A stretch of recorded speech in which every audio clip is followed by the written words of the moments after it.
Welcome to the Podcast Editors Mastermind, the podcast about the business side of podcast editing. My name is Daniel Abendroth, and tonight we have I'm going to start over, and we can cut that out. I feel haven't done this in a while, so please forgive me. So anybody watching live gets that little sneak peek about the behind the scenes. All right. Welcome to the Podcast Editors Mastermind, the podcast about the business side of podcast editing. And a couple weeks ago, I know the other Yetis had talked about AI and what that looks like for podcast editing. But a lot of people wanted to kind of think to the future and think about like what does podcast editing look like with the advancements in technology and just like are there still going to be human podcast editors in 5, 6, 7 years from now? And so tonight we've brought on an incredible guest to help us tackle this big subject.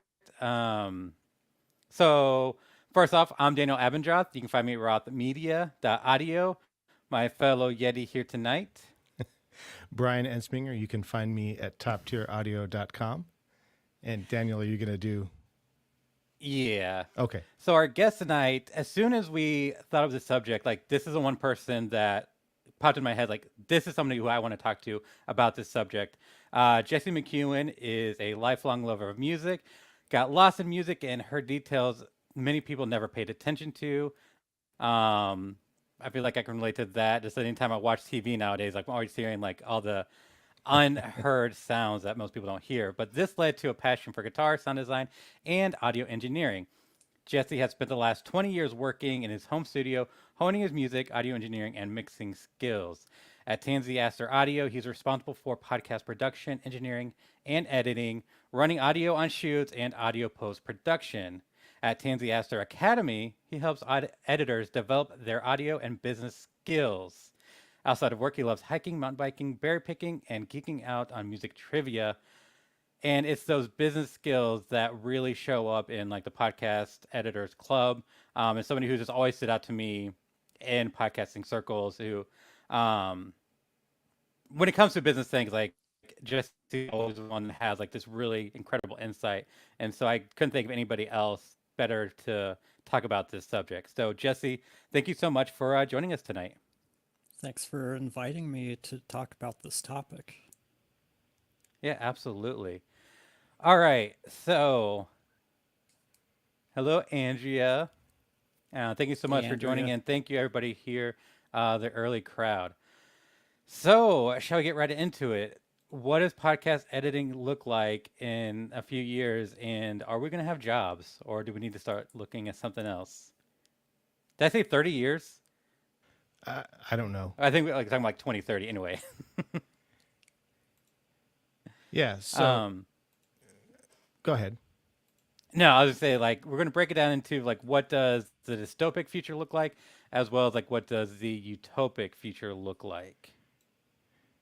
Yeah. So I thought about this, and hopefully I'm wrong, but in the dystopian future, podcast editing is all done by the robots.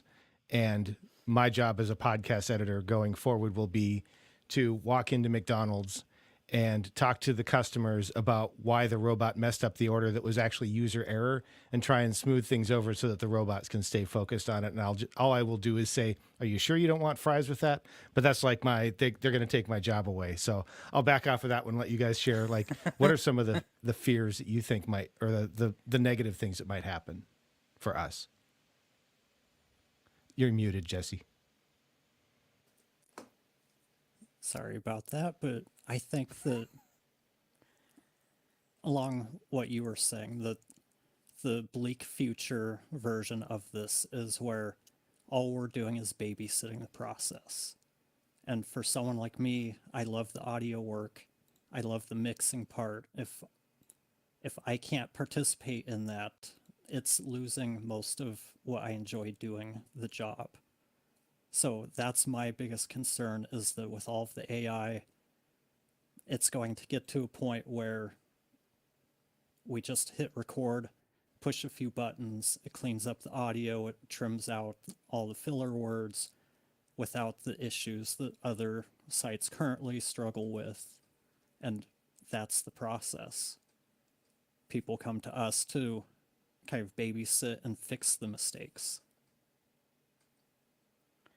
Yeah, and I see more of that kind of this, and I don't know, is my fear kind of running my thoughts or what, but I think we've seen that in many other industries, just like moving up.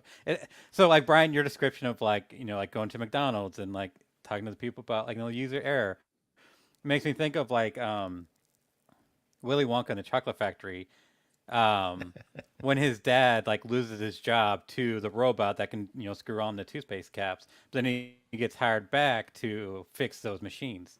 Um, so yeah, it's great that he got hired back, but now you got one person doing what several people did. So I do see like a future where the actual editing and mastering and all that is probably done by AI. And I know a lot of people want to say like the technology just isn't there yet and it's going to be fine, like whatever. Um, but I recently saw this article just talking about how even like the experts couldn't predict or didn't predict like how much AI has improved over the last few years, and it's advancing a lot faster than a lot of people had thought. So I don't know if we're like too far out from AI, like something like the script being um, as good or at least close enough to what we can do as podcast editors. So, one of the things I've been wondering about, and this kind of ties back to a little bit of what we talked about the last time, at least so far, generative AI is not truly creative in my view. The best you get Mm-hmm. is something that's built on things that other people have done that based on learning things, it learns the patterns and how to recreate them. And then with some level of randomization is able to, in quotes, create something that sort of complies with all of the rules and has a certain amount of randomization in there.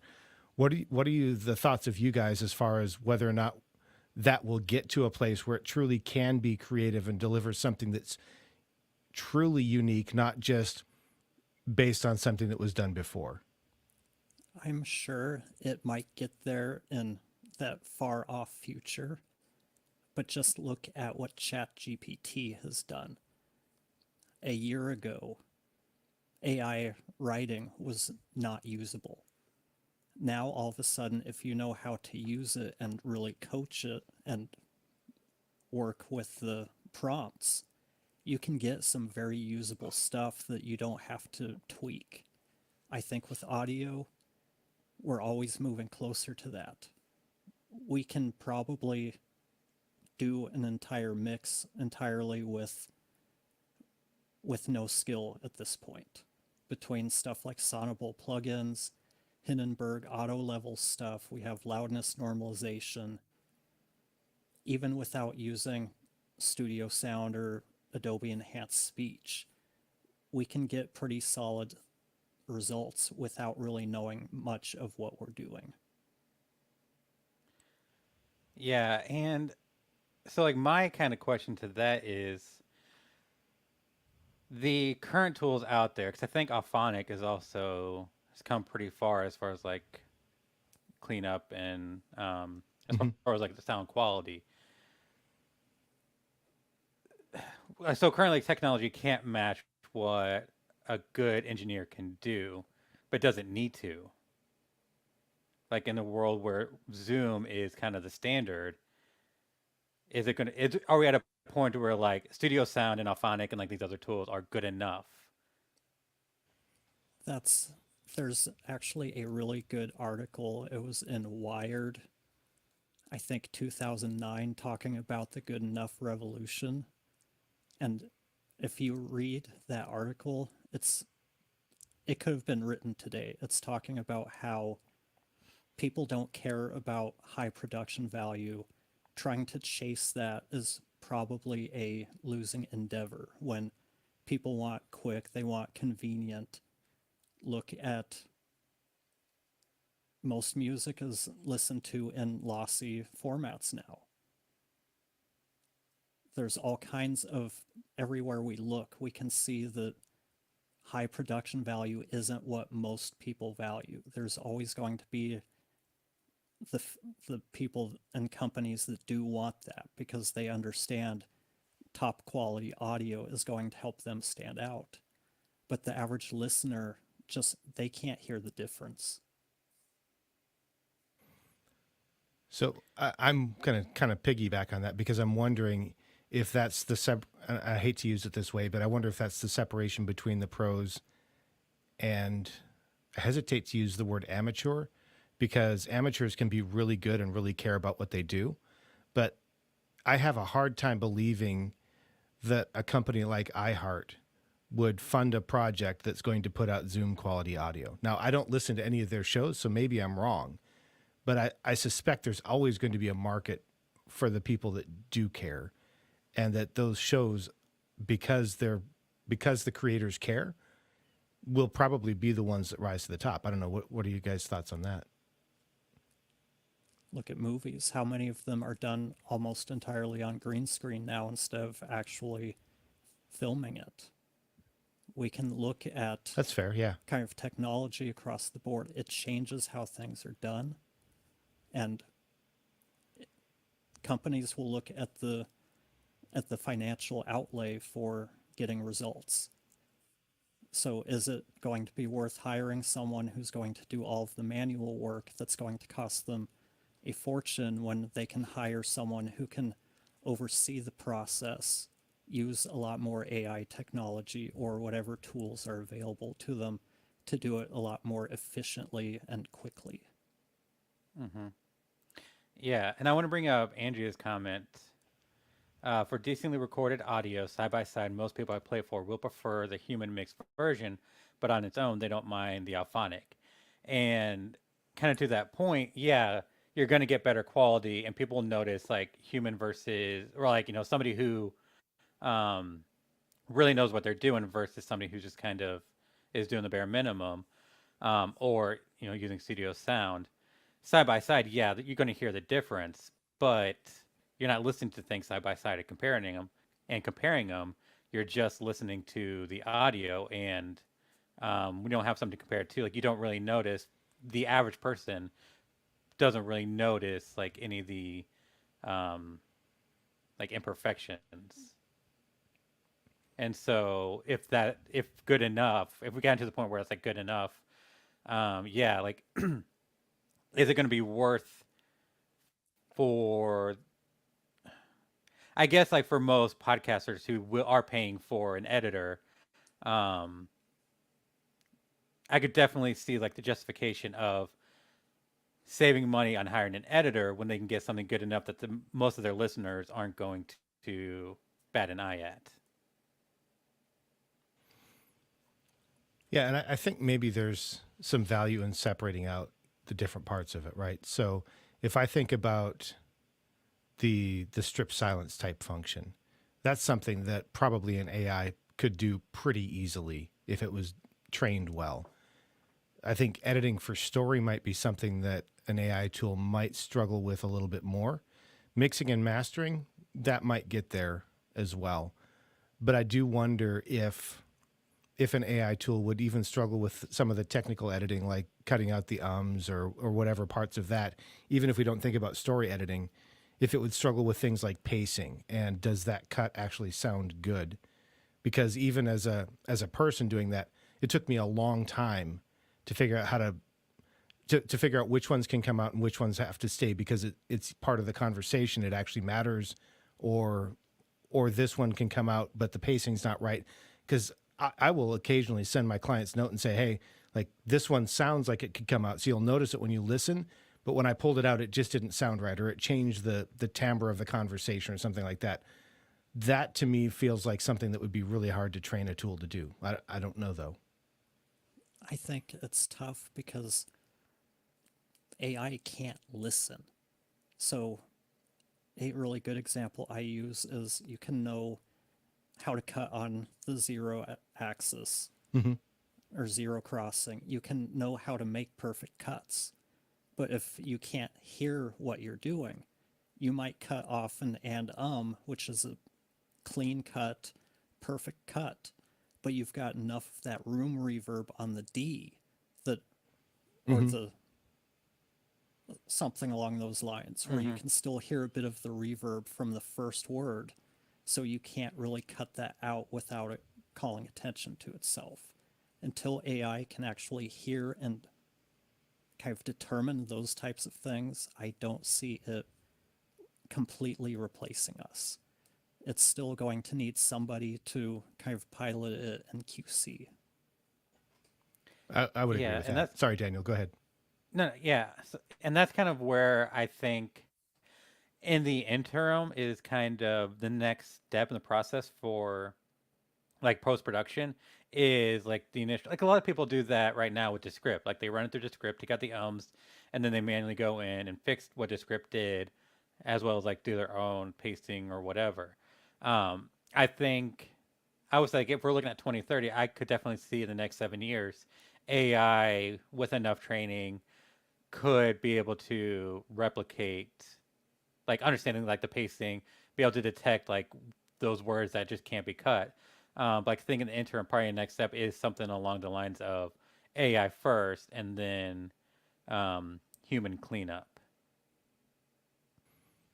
So I would agree with you. The only gap that I see is that for that training to work, the tool has to have a good picture of the before and the after, right? So you can't just feed it a bunch of stuff that's good without it knowing what there was before.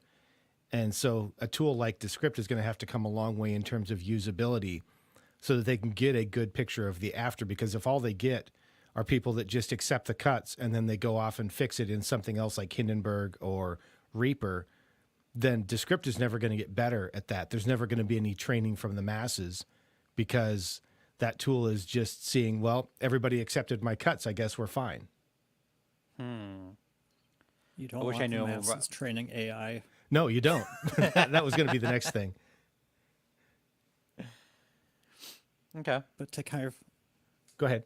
go off topic a little bit in the dystopian thing, I think if you look at Adobe's website and what they are planning to do with their whole podcast thing, I think they're going to, once they get everything figured out, it's going to change the industry because they want it to be a one stop shop. You record there, you clean it up, you edit, you publish. It sounds like they want everything done completely in the Adobe space, Mm-hmm. entirely in their podcast app, and probably entirely by yourself. Yeah, I would agree with that. And that's kind of a catch-22, right? Because on the one hand, it could make good quality production, I assume. Like, I assume they'll get that dialed in, accessible to people that have $20 a month or whatever they charge. The bad thing is that entire industry is then dependent on their software. And so it never gets better than that tool. Until another tool comes along. But that's been Adobe's MO from the Yes. beginning. Yeah. They've completely cornered the creative market. Apple is fighting them some with their in-house tools, but they can't compete with what Adobe's got. Adobe's become the kind of de facto industry standard for creatives. Mm-hmm. I would agree with that. I think Apple has a couple things stacked against them in that they are unwilling to develop a cross-platform solution. So they're losing 2/3 of the market in terms of CPUs. But I would also say that DaVinci Resolve, for example, is giving Adobe Premiere a run for its money because Adobe has kind of sat on their hands for the last couple of years and not really moved a couple things forward. And so there is, I think, still room for disruption. So there's hopefully Adobe will pick it up and move the whole industry forward because that competition between those is what actually spurs each company to get better. You know, user requests are great, but it's really competition where somebody else is filling those requests faster than you can that causes a company to go faster. Mm-hmm. Has Adobe, so I know like AI is pretty unprecedented, so it's hard to kind of look at the past. But it has like what other industries has Adobe done that to? Like obviously, like you said, they've cornered the creative market. But like what kind of effects has that seen in other industries? In if what you know. way? So I'm just thinking like, because like when you think of like photo editing, it's Photoshop. Um, so I'm Yeah. just trying to like think of like what has Photoshop done to photography, um, or like other Adobe things have done to like graphic design or whatnot that maybe we can kind of see, like look to what could happen in podcasting. I don't know if any of that makes sense outside my own head.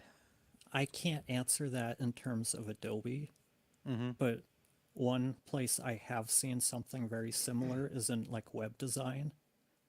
If you think back 15 years ago, you were still having to hire somebody to code your website. You were Mm-hmm. paying thousands of dollars for a 3-page website. WordPress came out, all of the plugins, then you got the front end designers, stuff like, I'm drawing a blank on them. Like But Divi's the one that I Elementor, Yeah, use. Divi, yeah. all of those. So now there's so many people that think they can design their own websites because they can. Doesn't mean they're all good, but they have the ability to create websites. So the market starts to get flooded, pushes the pricing down. There's a lot of competition, and then all of a sudden nobody wants to pay to have more than a few $100s to get a website done. Because if I'm going to pay $1,000, I might as well just do it myself in a weekend. Mm-hmm. And then we also saw that in music with like digital audio workstations kind of devaluing the price of like in studio recording so people can kind of do all their mixes at home, even though it's not nearly to the same level. You can kind of still do it. So Yeah. are you so we kind of seeing like will people pay our prices if they can just kind of run it through Adobe's plugin or like the Adobe suite and kind of do it all themselves? I mean, if that's the future, like I'm wondering like where do we fit in if there is a place? Like what can we do to adapt for that future? Well, so I guess one thing I'm wondering is before we talk about adapting, should we talk about what it could look like if everything goes our way? Oh yeah, yeah, for sure. And also I just want to say Patrick says hi.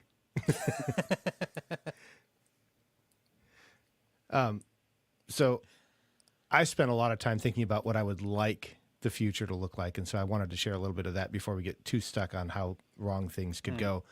So when I think about a day in the life in my perfect utopia, podcast editor, that's me, wakes up in the morning, and the first thing I do is notice that some AI tool has already organized my calendar and my email. It's already put all of the email newsletters except for Sweetwater in a separate folder where I can just one click unsubscribe to everything. It's gone through and prioritized all of my workload based on the estimated time to complete and when it's due, so I don't have to worry about all of that. It's already created all of my session templates and brought in all of the files and done the initial bit. Once I get done listening to a little bit, I go through and use a couple of tools to something like what I'm doing currently with Sonable to quickly dial in and the EQ and the compression. I use a tool to do something similar to the strip silence and kind of take a look at that. But then I listen through and I go, okay, am I willing to accept this kind of the QC type stuff that you talked about, Jesse, but maybe with a little bit more creativity than just yes, no, yes, no. Finalize the session and then send it off to a separate server where it uses that processor time to mix down and send it off to the client while I move on to the next one. And as soon as I get a notification, then I quickly send that email to the client and say, hey, your thing is ready. You should go check it out. So that's my utopia. What are you guys thinking of? Yeah, that sounds pretty good. It does, but I have to wonder how many clients do we need to have in this utopia to maintain our whatever we need to make as a business. You're going to turn my utopia into a dystopia quick, aren't you? No, it's No, not that's my a fair intention. question. It's just what popped up. Yeah, I mean, because that kind of puts you in the world of the mastering engineer, right? Where they need a lot of clients in order to make a living. So it's utopia in the as far as workflow, but then now we have to do a lot more marketing and branding and content creation, searching for clients, all of these things. Mm-hmm. Utopia in one way starts turning into dystopia in others. So we just need AI to do the marketing and branding and all that for us to find the Oh, clients. I'm changing my answer to that one. AI marketing. Yep, there we go. It's What do hard you to think, think about Jesse? like What's what. your? Oh, go ahead, Daniel. No, I was thinking like it's hard to think of like what the utopic looks like. Because Yeah, I'm honestly, like it struggling probably on would my end. be. Do what? I'm struggling on my end to find an answer for that. Mm-hmm.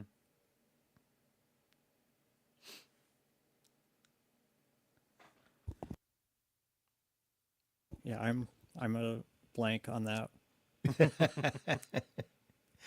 Andrea says that she would love to have the AI robot that does her sales and marketing. I would agree with her. Wouldn't we all?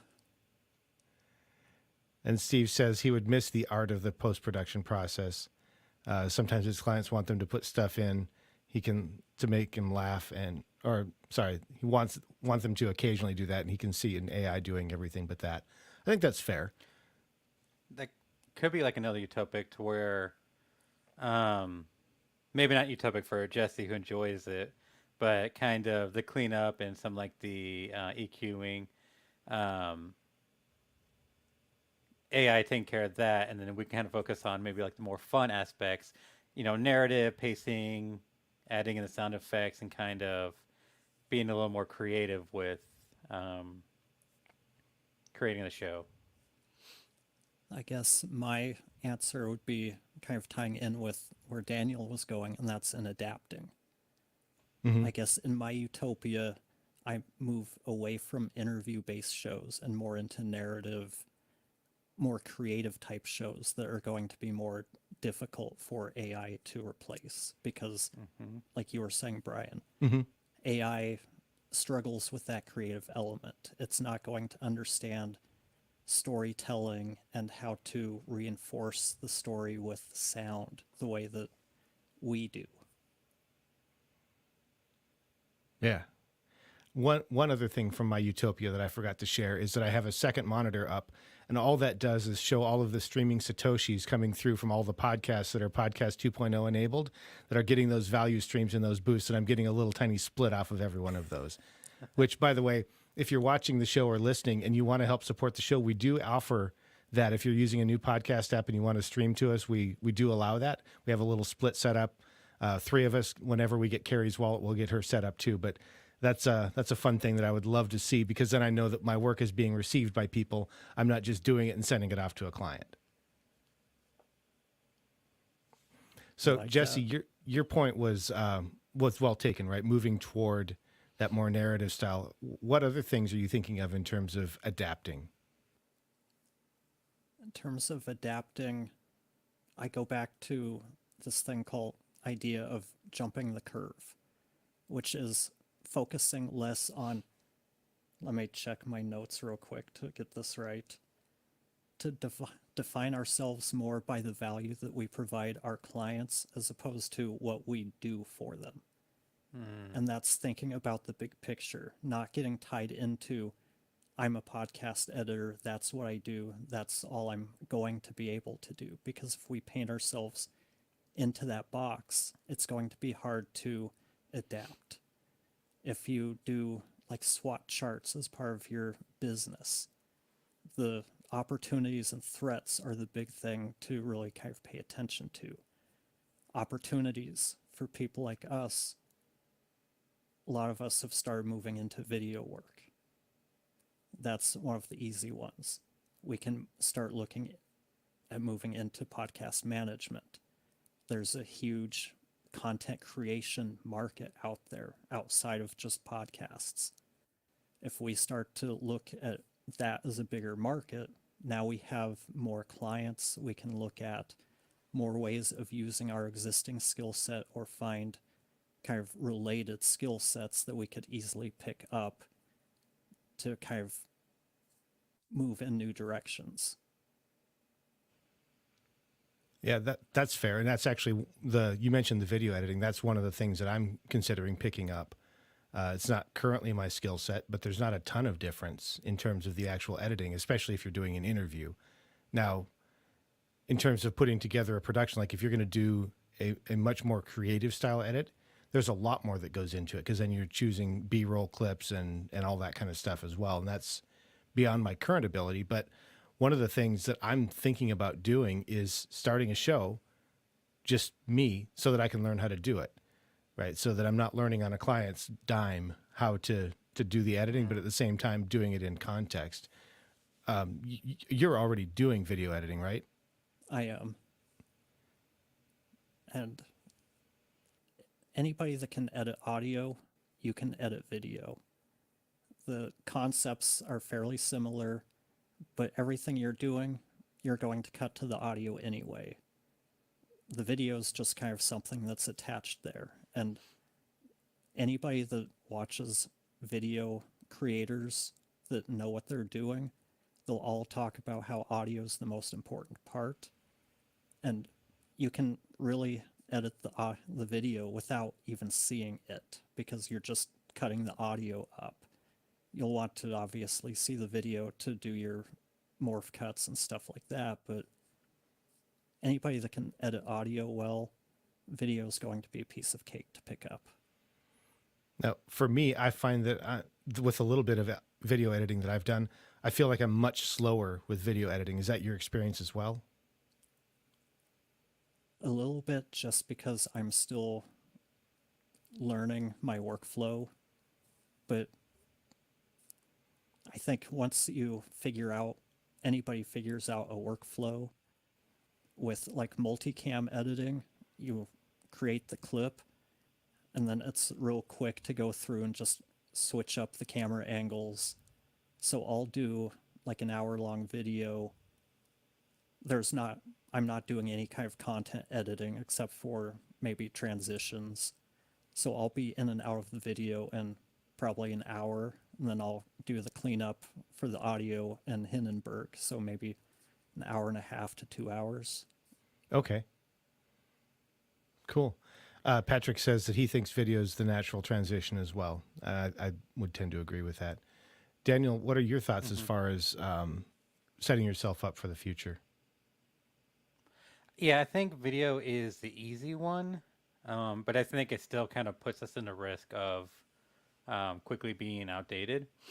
I know, I think too, like what my clients are looking for, they're not looking for like, better audio or higher quality video. What they're looking for is growth. And so like if we can come up with strategies, I think focusing more on how do you grow a podcast is probably kind of where I'm wanting to lean to, because that's the biggest issue that a lot of my clients are facing. And that kind of comes in a bunch of different avenues as far as marketing and like getting on different social medias and creating content for different platforms as well.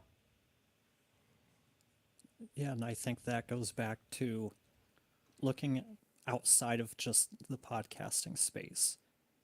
If we start looking at podcasting as part of the content creation space, all content creators have the same needs. They need people that can edit their videos, who can help them figure out how to market themselves so they can continue to get the results that they're looking for. Look around any kind of group. People are asking for, how do I market myself? How do I get more listeners? And it's across the board. YouTube groups, same thing. Social media groups, everybody's looking for that growth element. Yeah. So I don't disagree with that. But one of the risks that I see is potentially ending up overextended and not actually being good at any part of it, right? So I feel like I'm pretty good with the audio, and I feel like I'm kind of getting there with the video very, very slowly, because I'm really focused on the audio, because that's what my clients are doing right now. growing a show is something where I'm not really super strong. And of course, I could take a course on that. But at what point have we as individuals grown beyond our ability to do all of the things well? Like, go ahead. And Which one? and I think if we're looking into the future, it kind of comes into the tools that probably aren't out yet, the ones that do speed up your audio post production. Um, because like back in the day, you'd have to like if you wanted to create content for multiple platforms, you'd have to like do each one separately. And now you can just like upload a video to like a website, and then it spits out a YouTube style video, Instagram reel, like it automatically does all this stuff, cutting out a lot of time. So I was thinking, um, as tools come out that can speed up the workflow. So like if you want to be a kind of full service agency type, there's AI tools like Capshow that can do show notes with a little bit of tweaking. Um, Same thing like transcripts can be automated quite a bit with just like going in. So you can take what used to take, a task that took a long time, find a quicker route, and that way it frees up a lot of your time. So I'm thinking like as AI advances and audio production can be more handled by AI, that does free up a lot of your time and capacity for some of these tasks that AI can't do or can't do as well yet. And my response to you, Brian, would be you don't have to do it all. There's most of these different areas are very much specialties. Right. Social media management is its own thing, marketing is its own thing. If we're not living it, we're not going to be able to offer the best value to our clients. And I think this is one of the places so many of us kind of struggle, is feeling like we need to do it all. Start finding some partnerships so you can outsource this and build an agency where you're not doing all of the work yourself, but you're able to do anything the client comes to you with. We should be looking at ourselves more of problem solvers, even if we're not doing the work, all of the work ourselves. And I think even with that, that opens up the opportunity to join an agency because that can be like incredibly daunting task of trying to like build all these systems to organize all this. But if that's not you and you really like the audio, you can focus on the audio and join in like another kind of agency starting up. I don't know if I worded that concisely, but it's just kind of like what we see like currently. A lot of people who love audio can just join in a bigger, editing agency that finds the clients, and then they can focus on the audio aspect of it. So kind of as more people look to developing these agencies, there's going to be room for you to specialize as well. So if creating an agency seems overwhelming, I feel like there could be a possibility to kind of specialize. Well, but you and Jesse both, in some ways, already kind of have a bit of an agency model, right? Mm-hmm. Because you're Michelle works with you, and Jesse, you guys work together as well, right? Yeah. So I know that you guys offer. I'm sorry, Jesse, you guys offer because there's both of you there. Because yeah, sorry, picture into my head. You guys offer brand strategy and website design. I believe marketing, if I remember right.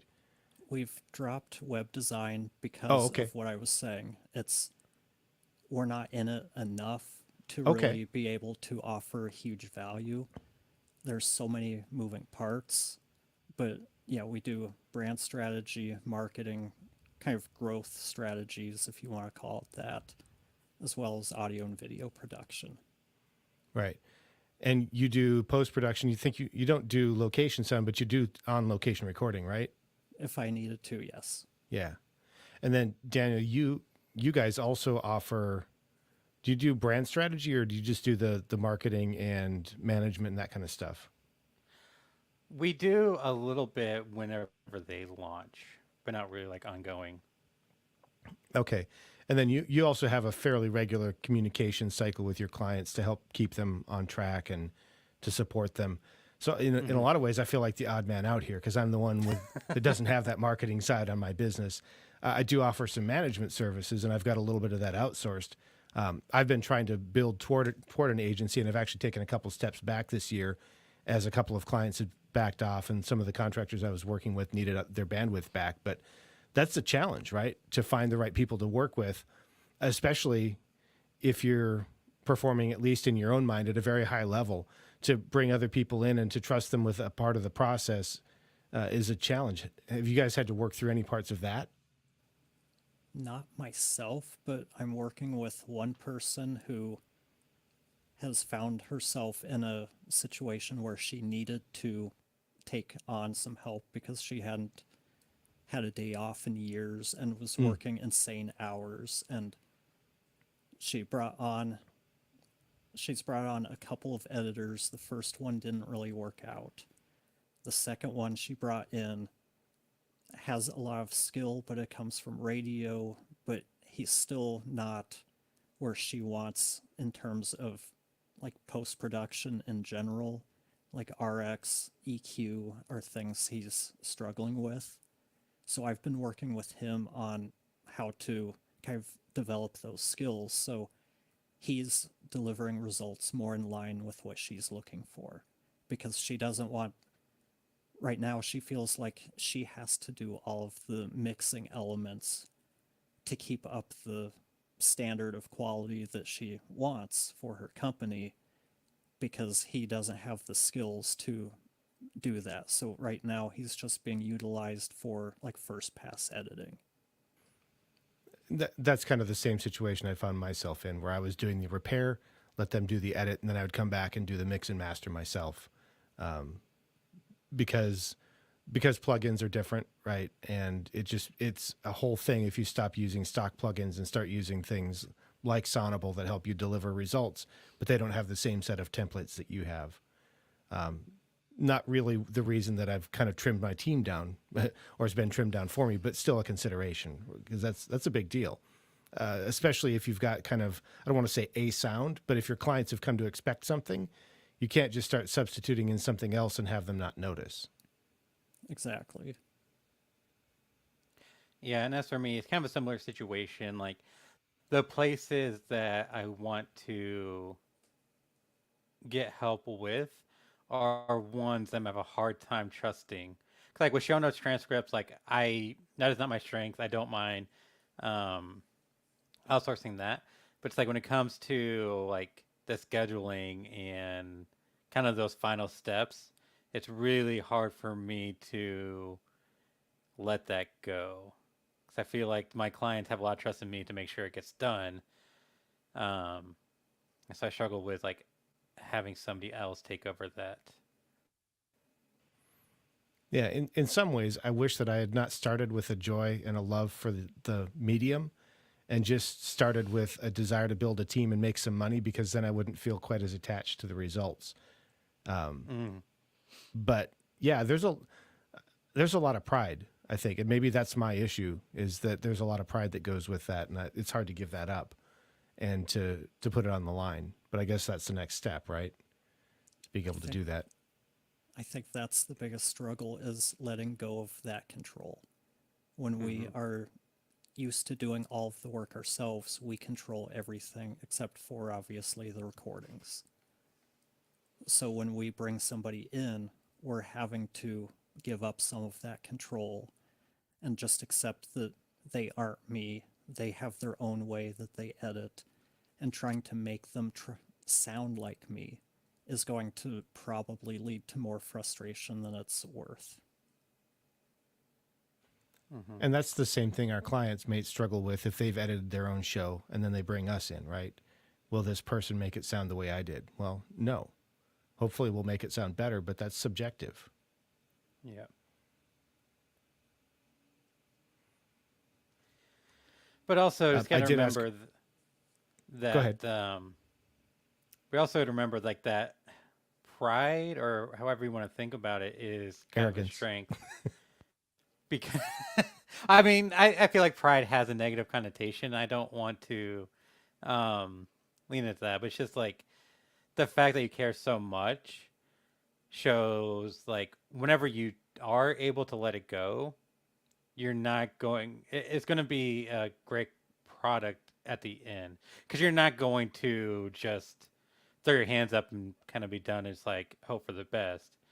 Um, like the quality will still be there when maybe not exactly what you do now, um, but like the amount that you care and that the struggle to let it go is going to ensure that when you get to that point, it's still going to be worthy of your name. So one of the things that I've actually thought about quite a bit is I've worked with contractors primarily for the last couple of years. I've actually thought about hiring people as employees because the thing that's weird with contractors is you're not really supposed to provide training or resources for them, right? Or that at some point they become an employee. You can provide a certain level of direction.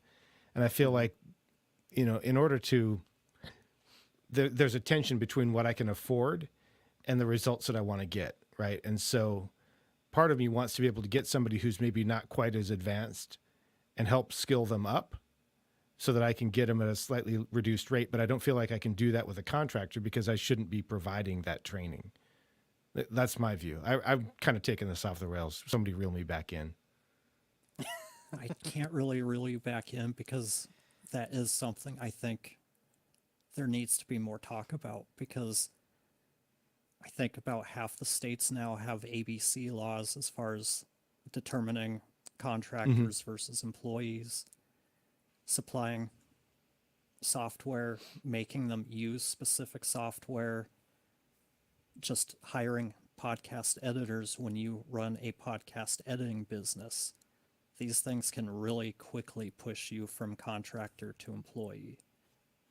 So and these laws are constantly changing. So it's getting more and more tough to classify contractors. So that's something we've been struggling with, trying to figure out how do we want to move forward,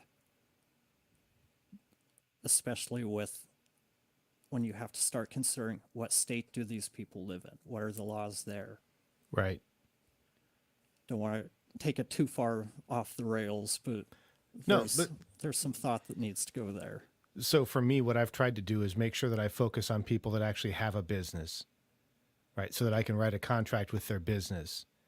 And then I just make the deliverable the session file rather than the audio file. But I'm not even sure that would hold up. I think the challenge here is these laws are written primarily to, well, I guess partly just to help support tax, like revenue income and make sure that people aren't getting away with not paying their taxes. But the other part of it is trying to protect individuals who might be taken advantage of by a large company. And that's not us. Like, we're not big companies, at least not most of us, right? We're 2, 3, 4 person operation, maybe at most. And so the laws really don't consider us, and it's really hard to navigate those, especially since none of us have in-house legal counsel either, right? It's not like we can just call up the attorney we've got on staff. It's a couple $100 to give them a call and go, okay, can I do this with this person? And then have them go, well, actually, that's Wisconsin. I'm not licensed in Wisconsin. You'll have to talk to somebody there. Yeah, it's not built for small entrepreneurs like us. Patrick wants to know if we have some episodes on contracting instead of starting something out himself and do we have episodes on that? I don't think we do. Daniel, do you remember anything? I don't recall. I feel like it's a topic that, like this, kind of comes up like when we get off tangent. But I don't know that we've done like a whole episode. We've been meaning to. That's an idea that we've had for a couple months now. Is talking to like our contractors about the process. I think we definitely need to do. I don't know. Maybe that can be the next episode. It's like contractor versus employee or that kind of thing. And this is probably the place for us to insert the disclaimer To the best of my knowledge, none of the people on this call are attorneys. And even if we were, unless you've hired us, we're not your attorney. So do your own research. Please do your own Not research. an attorney. Not even close. I've talked to one a couple times at Podcast Movement. His name is Gordon. Nice guy, but he's not on the call. And even if he was, unless you've hired him, he's not representing you. Yeah, very tricky situation. Is there anything else we need to hit? Yeah. I don't think so. Okay. Well, we're a couple minutes early, but do you want to just head on to the Poddex question of the day? Let's do it. So, Jesse, you get to choose. I've got 5 Poddex cards. What number do you want? 1 through 5. 4. 1, 2, 3, 4. This might be a gimme.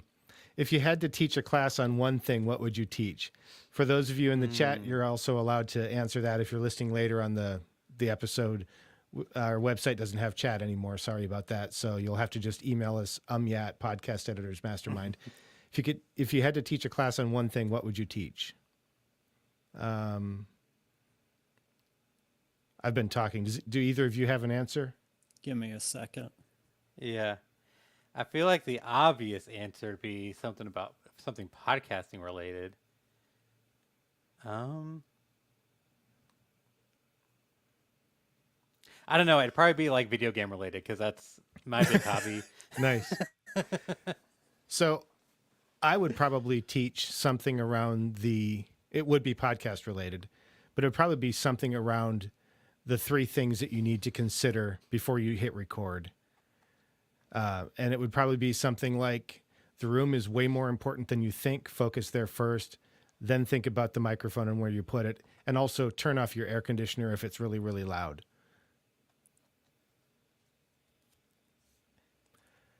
On that note, I do hope my air conditioner isn't getting picked up, but it was over 100 degrees today, so I can make only so many concessions. Patrick says that he's out because he just finished teaching classes. Patrick, I feel like you should be able to teach a class on middle school vocal. I don't know. I think that's what you taught was choir, if I remember right. So, yeah. Jesse, do you have anything? Does it have to be something I can actually teach on right now, or if I think it would be even better if you couldn't. That might be fun. How to live life and enjoy it? Ooh. Yeah, I'll take that class. Yeah, I would too. Patrick says choir and music production. Perfect. And Zell says podcast editor mastermind utilized and take advantage of technology to speed up the editing process, make sure of produce quality outcome. When thinking of pricing the service with the help of AI to help price, editing is not based on how fast you edit, but based on quality. I would be interested in that class as well. I'm hoping that was a class. Yeah. Yeah, I think that's all we've got. Yeah, thank you so much for watching. If you've joined us live, if you're listening to the playback of this, thank you so much for listening. And if you're interested in joining the conversation, we would love to have you. A lot of this is like we want this to be a conversation because we're not the experts here. And so we'd love to have you join live. You can find us on Facebook as well as YouTube. But you can find all of our links and everything at podcasteditorsmastermind.com. Brian, if somebody wants to be a guest, how do they go about that? Oh, it's pretty tough. You have to go to podcasteditorsmastermind.com/be a guest. There's a little form there. You fill that out. It sends things off to Mars and Neptune, and then they come back into our inbox, and we reach back out to you and say, hey, would you be interested in being on the show? And you say yes, and then we get it scheduled. And it's going to typically be a Thursday night at 9:05 Eastern because that's the time that usually works for our schedules. And if you have submitted a request to be a guest and you haven't heard back, please just resubmit. I know we had a bunch of entries, and I never got around to them. We have plenty of excuses, but if you haven't heard back and you are still interested in being a guest, please reach out. We would love to talk with you. Jesse, thank you so much for joining us. If people want to find out more about you or whatever, like where can people go to get information? tansiasteracademy.com and tansiasteraudio.com. I put the wrong one up there. Sorry And about what that. what is the Academy? Can you tell us more about that? It started out as the course I created last year for podcast editing, but I felt that it didn't quite deliver what I wanted to, being an on-demand course. So I turned it into kind of a community-powered course where we have a lot more interaction, office hours, people post audio they're working on, asking for help. How would you do this? I create a lot of videos for them saying, okay, with this piece of audio you submitted, this is how I go through and clean it up, or this is how I would EQ it. So that it's a lot more of a back and forth type, almost a classroom type, asynchronous classroom learning experience. And then we added on my wife and sister, since they both have kind of more of a business background, to really have a section that's focused on business skills, because I'm sure we can all relate. Knowing how to edit is one thing, knowing how to run a podcast editing business is something completely different. Mm-hmm. Well, that is amazing. Go check it out. Thank you so much for listening. Thank you so much for watching. And then we'll see you in a few weeks. Bye. Bye. I've got to hit the button.